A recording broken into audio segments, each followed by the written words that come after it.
Good afternoon, everyone, and welcome to this week's interactive newsletter. I've actually been out for a couple of days this week. Had some important meetings and some training, but I've really missed the children. So it's been great being able to get back and see what they've been up to. And we had a wonderful start of the week assembly this morning where we celebrated all of the learning that the children have been doing. So I'm sure they will tell you about that later, but their names are obviously on the section of the newsletter, which tells you who's been chosen and why they've been chosen. So that's always a very special assembly. A couple of bits of information for you for next week.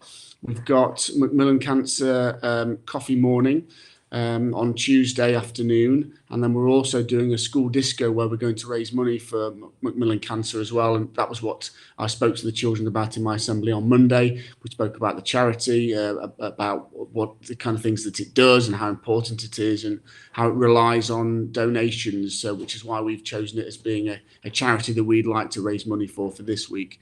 So I'm excited to have a school disco back as well, and there'll be more information coming out about that later on today.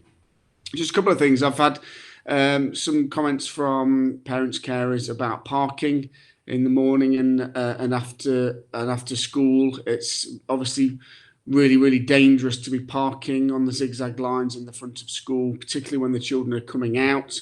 And you can't always see the cars to look to cross the road, so we need to do some work on that. And I've actually had one of the school counsellors, who's a member of the mini police, that's come to me with some suggestions, some really, really grown-up suggestions about ways that we can tackle this. Because I appreciate the zigzag lines they do go an awful long way down the road, but the hot spots for me are the front of school and in front of the gates. We need to avoid parking in front of those areas, please, because it's really, really dangerous for the children. But there'll be more information on that, and it's going to be a focus for the school counsellors over the next coming weeks. Another thing about I mentioned to you about road safety before. Where St Giles is situated, it's surrounded by main roads, and cars come down Addison Drive really, really quickly. So we are going to be doing some road safety training with the children, as I've previously mentioned. Please talk to the children about being sensible and not cycling down the road, down the middle of the road particularly, and for being careful when crossing the road, because the last thing we want is for any accidents to be happening and any of the children to get hurt. That would just be absolutely dreadful. So please talk to the children about road safety, and we will be doing things in school as well.